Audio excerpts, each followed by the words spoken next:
கண்ணெதிரே தோன்றினாள். ஏண்டி என்னாச்சு? நீ எவ்வளவு ஆசையா இங்க ஒரு டான்ஸ் அகாடமி ஓபன் பண்ணணும்னு சொல்லிட்டு இருந்த, அப்புறம் ஏன் வேணான்னுட்ட? உங்க அப்பா அம்மா கிட்ட பணம் கேட்டா அது அவங்களுக்கு ஒரு பாக்கெட் மணி மாதிரி தானே, இத உனக்கு பண்ணி கொடுக்க மாட்டாங்களா? என் ஆசைய என் மனசுல இருக்கிறத எப்பவுமே அவங்க புரிஞ்சுக்கவே மாட்டாங்க. அவங்க என்ன சொல்றாங்களோ அதுதான் நான் கேட்கணுமே தவிர நான் சொல்ற எதையுமே அவங்க கேட்கவே மாட்டாங்க. அது மட்டும் இல்லாம இது எல்லாமே அவங்களோட காசுதான். நான் பண்ணிட்டு இருக்கிற பிசினஸ் முதற்கொண்டு எல்லாமே அவங்களோட பணம். அப்ப அவங்க என்ன சொல்றாங்களோ அதுதானே நான் செஞ்சாகணும். அன்னைக்கு நான் டான்ஸ் காம்படிஷன்ல மெயினா கலந்துக்கிட்டதே அதுல வின் பண்ணி அதுல வர அமௌண்ட் வச்சு அந்த இடத்த லீஸுக்கு எடுத்துடலாம் நான் நினைச்சேன். எல்லாருக்குமே அவங்களோட ட்ரீம் சக்சஸ்ஃபுல்லா ஆகுறது இல்லைல்ல, அதுக்கும் லக்கு வேணும். அப்படி இருக்கிற ஒரு சிலருக்கு தான் அது ஒர்க் அவுட் ஆகும். அந்த ஃப்ளோரை வாங்குறதுக்கு இப்போதைக்கு நமக்கு கொடுத்து வைக்கலன்னு நினைச்சுக்கிட்டு நெக்ஸ்ட் வரைக்கும் பார்க்க வேண்டியதுதான். சரி வா போலாம்.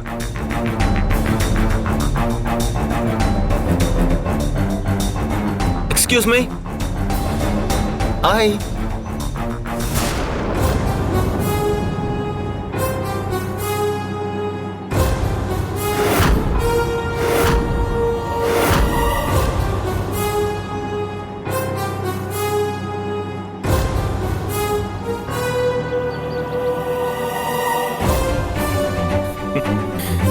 ஹாய்.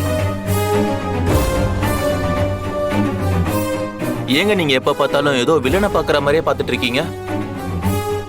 ஏங்க நீங்களாவது உங்க ஃப்ரெண்டு கிட்ட எடுத்து சொல்லுங்க. எப்ப பார்த்தாலும் என்ன முறைச்சு பார்த்துக்கிட்டே இருக்காங்க. இப்போ உங்களுக்கு என்ன பிரச்சனை? இது சொல்றதுக்காக தான் இங்க வந்தீங்களா? ஏங்க எப்ப பார்த்தாலும் என்கிட்ட எரிஞ்செரிஞ்சே வந்துட்டு இருக்கீங்க. நார்மலாவே நீங்க பேச மாட்டீங்களா? நீங்க பண்ண காரியத்துக்கு என்னோட ஃப்ரெண்ட உங்ககிட்ட பேசுறதே பெரிய விஷயம்.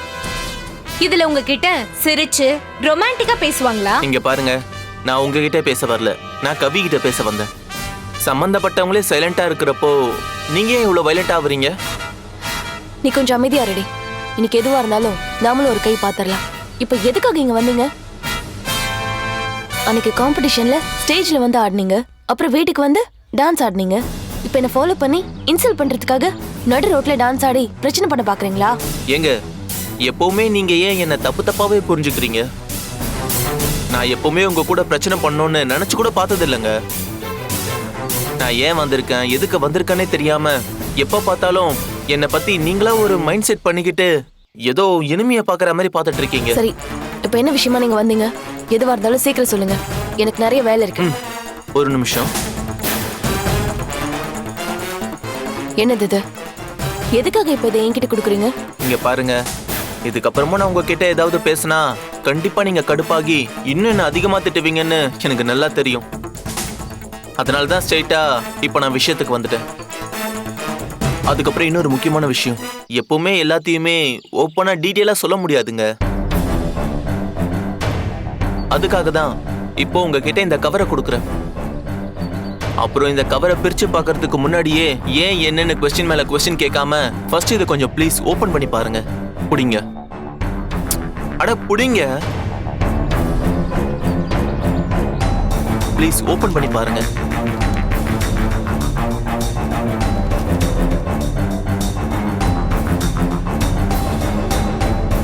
என்ன முறைச்சு பாக்குறாங்க? அந்த இன்விடேஷனை பார்த்ததும் ஆசையா நமக்கு கை கொடுத்து சந்தோஷப்படுவாங்கன்னு பார்த்தா இப்படி டெரரா முறைச்சு பாக்குறாங்களே. என்ன மிஸ்டர் சந்தோஷ், நீங்க என்ன கலாய்க்கிறீங்களா? கவிதா டான்ஸ் அகாடமின்னு பேர் வச்சுட்டு என்னால ஒண்ணுமே பண்ண முடியலன்னு குத்தி காட்டுறீங்களா? ஐயோ, ஏங்க நான் எது பண்ணாலும் நீங்க தப்பாவே நினைச்சுக்கிட்டு இருக்கீங்க. இது உங்க டான்ஸ் அகாடமி ஓபன் பண்றதுக்கான இன்விடேஷனுங்க. உங்களை சர்ப்ரைஸ் பண்றதுக்காக தான் நான் இப்படி கொடுத்தேன். இத பார்த்ததும் நீங்க ஹாப்பியா ஃபீல் பண்ணுவீங்கன்னு நினைச்சா இப்போவே என்ன திட்ட ஆரம்பிக்கிறீங்க. போங்க, என் மனசு ரொம்ப கஷ்டமா இருக்கு. இவதான் டான்ஸ் அகாடமி நடத்துறதுக்கான ஃப்ளோரை லீஸ்க்கு புக் பண்ணலையே. ஏன்னா கவிதா புக் பண்ணணும்னு நினைச்ச ஃப்ளோருக்கு நேத்தே வந்து யாரோ அட்வான்ஸ் பண்ணிட்டு போயிட்டதா சொல்லிட்டாங்க. அப்புறம் எப்படி brother Kavitha dance academy open பண்றது?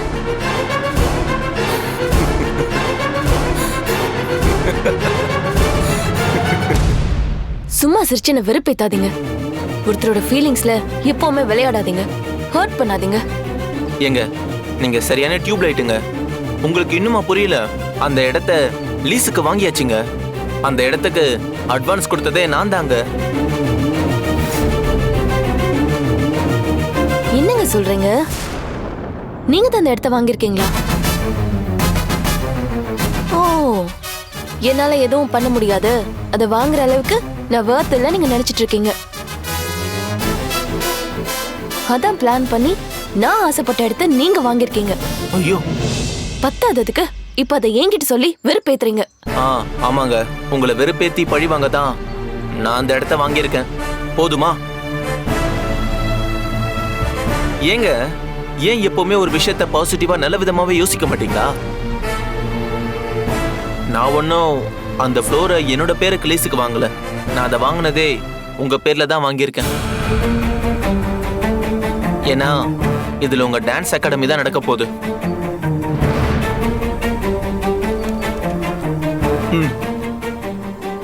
வாங்கிக்கோங்க.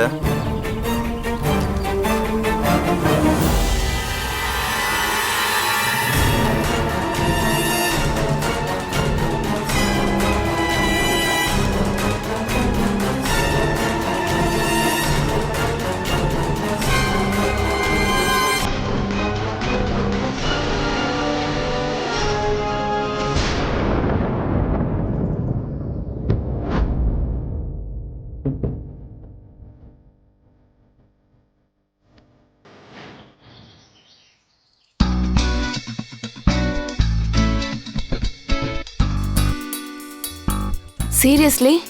அட ஆமாங்க, நீங்க டான்ஸ் ஸ்டுடியோ ஓபன் பண்ணணும்னு ஆசைப்பட்டீங்கல்ல, அது உங்களோட ட்ரீம்னு சொன்னீங்கல்ல, அதுக்காக தான் நீங்க அந்த டான்ஸ் காம்படிஷன்லயே கலந்துக்கிட்டீங்கன்னு எனக்கு அப்புறமா தான் தெரிஞ்சது. அதுல வர அமௌண்ட்டை வச்சு தான் நீங்க இதெல்லாம் பிளான் பண்ணிருக்கீங்கன்னு நான் கேள்விப்பட்டேன். ஆனா உங்க பிளான் எல்லாம் அன்னைக்கு நான் பண்ண ஒரு காரியத்தால சொதப்பிடுச்சு. அதனால எனக்கு அது ரொம்ப கில்ட்டியா இருந்துச்சு. ஸோ என்னால தான் அது உங்களுக்கு கிடைக்காம போச்சு.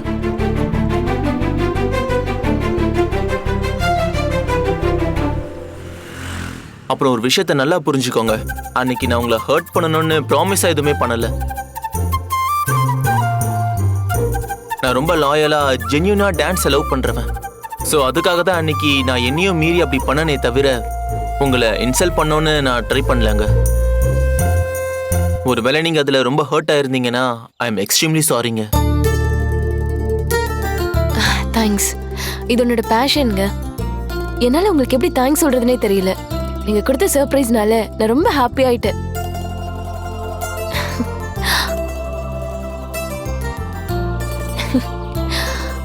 ஒன்ஸ் அகைன் தேங்க்ஸ்ங்க. இது என்னோட எவ்வளோ நாள் ட்ரீம் தெரியுமா? அந்த மொத்த ட்ரீமையும் நீங்க இப்ப அப்படியே கையில தூக்கி கொடுத்துருக்கீங்க. Thank you so much. It's okay, fine. Bye.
வா காயத்ரி, உட்காரு. நீ இங்கே இரு, நான் போய் டாக்டரை பார்த்துட்டு வரேன், சரியா?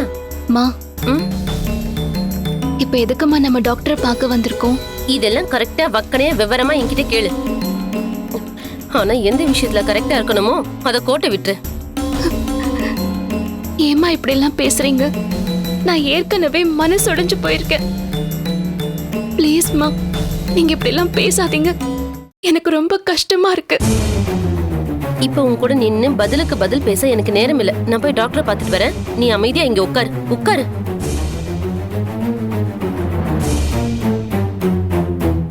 வாங்க.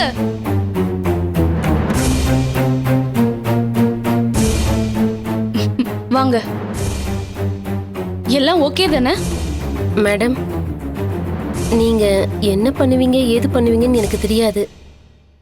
ஆனா என் பொண்ணோட பிரச்சனைய நீங்க தான் முடிச்சு விடணும். பொதுவா நாங்க இந்த மாதிரி கேஸ் எல்லாம் பண்ண மாட்டோம். ஹஸ்பண்டோட அப்ரூவல் இல்லாம எந்த ஒரு ஹாஸ்பிட்டல்லையும் இதை செய்ய மாட்டாங்க. ஆமா, உங்க பொண்ணும் அவங்களோட ஹஸ்பண்டும் வந்திருக்காங்கல்ல?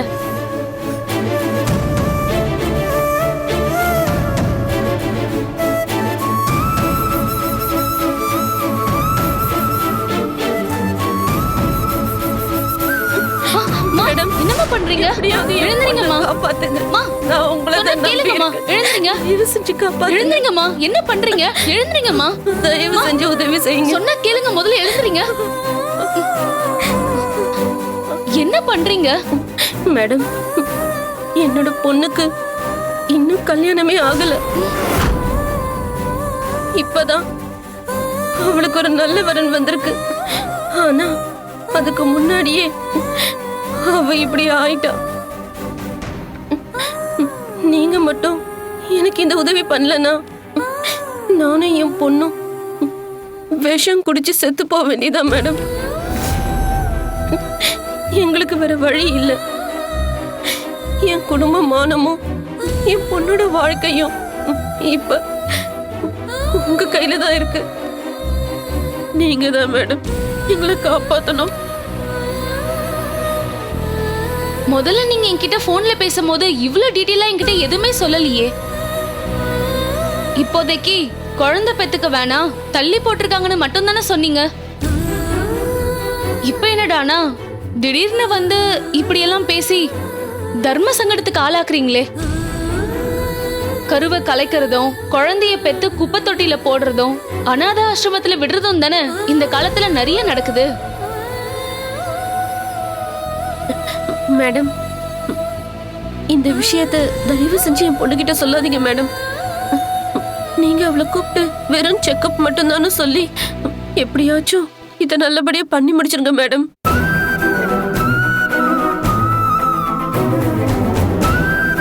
இங்க பாருங்க, டிஎன்சி பண்றது அவ்வளோ சிம்பிள் கிடையாது. பொதுவா கருவை கலைக்கிறதே சட்டப்படி குற்றம். கல்யாணமும் இன்னும் ஆகல, இப்ப பண்ண போறது உங்க பொண்ணுக்கும் தெரியக்கூடாதுன்னு சொல்றீங்க. அது எப்படிங்க உங்க பொண்ணுக்கே தெரியாம பண்ண முடியும்?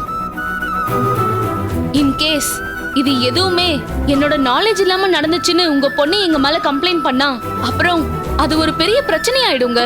ப்ளீஸ் மேடம், நான் உங்களை கையெடுத்து கும்பிட்டு கேக்குறேன். நீங்க பண்ண போற இந்த காரியத்தால என் பொண்ணோட எதிர்காலம் நல்லா இருக்குமே தவிர இதனால கண்டிப்பா உங்களுக்கு எந்த பிரச்சனையும் வராது மேடம். சரி, ஓகே. நீங்க இவ்ளோ தூரம் கெஞ்சி கேக்குறதுனால நான் இத பண்றேன்.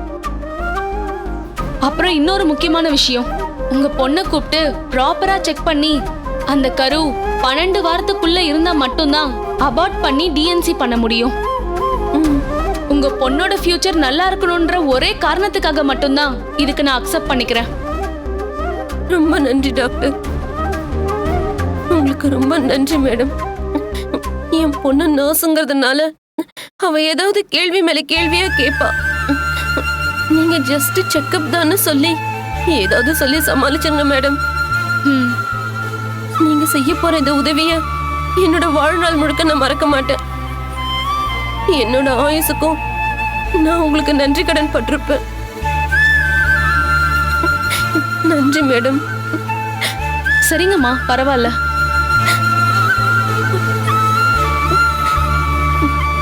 நான் போய் என் பொண்ணு அனுப்பிட்டா மேடம்? சரி ஓகே. ம்.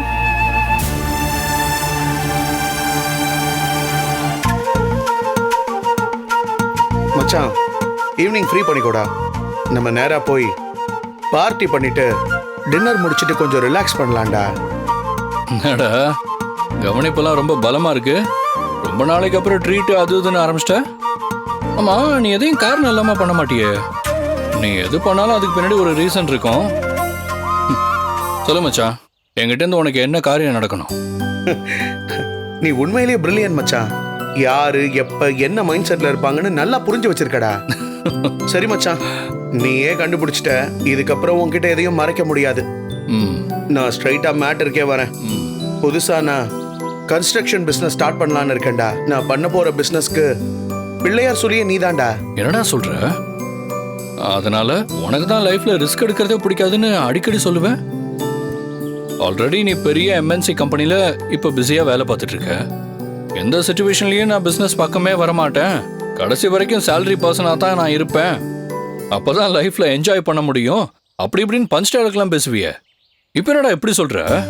என்ன பண்றது மச்சான், ஜாலியா சந்தோஷமா சுத்திட்டு இருந்தோம். பட் இந்த கல்யாணத்துக்கு அப்புறம் ரெஸ்பான்சிபிலிட்டி எல்லாம் ஜாஸ்தி ஆயிடுச்சுல. அதனால எத்தனை நாளைக்கு தான் இன்னொருத்தனுக்கு உட்காந்து ஹார்ட் ஒர்க் பண்றது? அப்படியே லைஃப் போயிட்டு இருக்கு மச்சான். அதனாலதான் ஒரு சேஞ்ச் இருக்கட்டுமேன்னு அதனாலதான் இந்த பிசினஸ்க்குள்ள வந்தேன். இதுல இன்வெஸ்ட்மெண்ட் பண்றதுனால எனக்கு உன்னோட சப்போர்ட் ரொம்ப தேவை. நீ தான் என்ன கைட் பண்ணணும். சூப்பர் மச்சான், நீ இப்படி பேசுறத பாக்குறப்ப எனக்கு நல்ல கான்ஃபிடென்ட்டா இருக்குடா. இந்த கான்ஃபிடென்ட் தான் உன் பிசினஸ்க்கு தேவையான ஃபர்ஸ்ட் குவாலிட்டி. மச்சான், நான் பண்ண போற கன்ஸ்ட்ரக்ஷனோட பிளான் ஐடியாஸ் எல்லாத்தையுமே நான் இப்போ உன்கிட்ட காட்டுறேன். ஏன்னா இதுல நீ ஜீனியஸ்.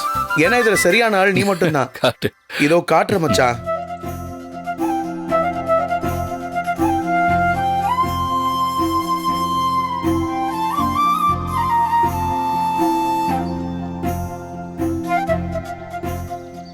அப்புறம் இன்சைட் காம்பவுண்ட் வால்குள்ள ஒரு வாக்கிங் ஏரியா வர மாதிரி பிளான் பண்ணிக்கோ. இப்போ இருக்கிற ஜென்ரேஷன் நிறைய அம்யூனிட்டிஸ் தான் எதிர்பார்க்குறாங்க. அதனால ஒரு 10 அம்யூனிட்டிஸாவது உள்ள வர்ற மாதிரி பார்த்துக்கோ. அதில் முக்கியமாக swimming pool, gym, theatre, party hall, supermarket, ரெஸ்டாரண்ட்டுன்னு உன்னோட பிளானுக்கு ஏற்ற மாதிரி எல்லாமே பண்ணு.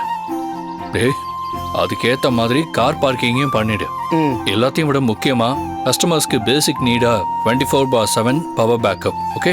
Water facility, security guard, CCTV facility, அப்புறம் லிஃப்ட்னு எல்லாமே இருக்கணும். அப்புறம் அதை விட முக்கியம், இது எல்லாமே உன் பட்ஜெட்குள்ள வரணுங்கிறதுக்காக ரொம்ப குவாலிட்டி கம்மியா எதையும் வாங்கி நீ போட்டுறாதரா. நான் பெஸ்ட் குவாலிட்டி மெட்டீரியல்ஸ்லாம் உனக்கு சஜஸ்ட் பண்றேன். நீ அவங்ககிட்டே எல்லாத்தையும் பர்ச்சேஸ் பண்ணிக்கோ. நான் சொன்னது எல்லாத்தையும் கரெக்டா ஃபாலோ பண்ணினா இந்த பிசினஸ்ல நீ சக்சஸ் ஆயிடலாம். சூப்பர் மச்சான், இதை நான் உன்னை நம்பி தான்டா ஸ்டார்ட் பண்றேன். என்னோட பிசினஸ்ல நீ தான்டா எனக்கு இன்ஸ்பிரேஷன். அதெல்லாம் ஒண்ணும் இல்லடா. உன் மேல நம்பிக்கை வச்சு நீ ஆரம்பிச்சிருக்க. இது கண்டிப்பா சக்சஸ்ஃபுல்லா தான் முடியும்.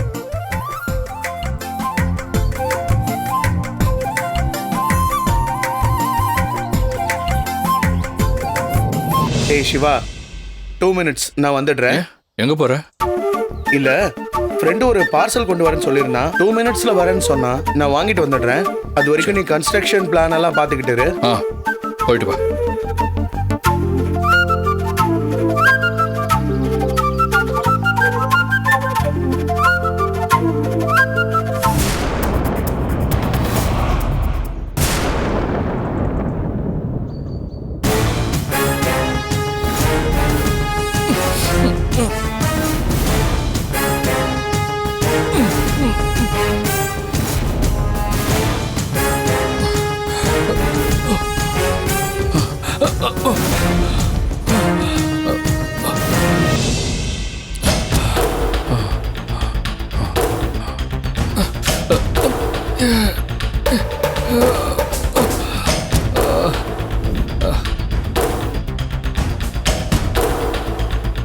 மச்சான், பார்சல் வாங்கிட்டேன்டா.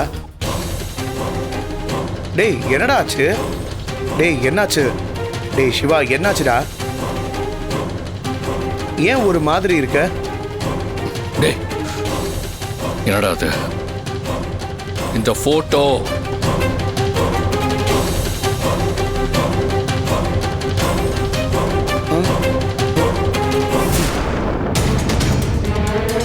மச்சான், அது வந்து டேய் மச்சான், ப்ளீஸ்டா, நீ ஒருத்தனாவது என் வாழ்க்கையில என்ன நடந்துச்சுன்னு தயவு செஞ்சு உண்மையை சொல்லு. எனக்கு மத்தவங்க சொல்றதை விட நீ சொல்றதுதான் கான்ஃபிடென்ட்டா இருக்கும். ஏன்னா நீ என் ஃப்ரெண்டுடா. டேய் ப்ளீஸ், என்கிட்ட உண்மையை மட்டும்தான் சொல்லணும். மச்சான், நான் கேட்குறேன்னு தப்பா எடுத்துக்காத. இப்போ நீ நார்மலா இருக்கியா? ஏய், நான் இப்ப நார்மலா தான் இருக்கேன். நான் உன்கிட்ட கேட்ட கேள்விக்கும் இப்ப நீ என்கிட்ட கேட்கிற கேள்விக்கும் என்னடா சம்மந்தம் இருக்கு? ஏய், என்னன்னு சொல்றா?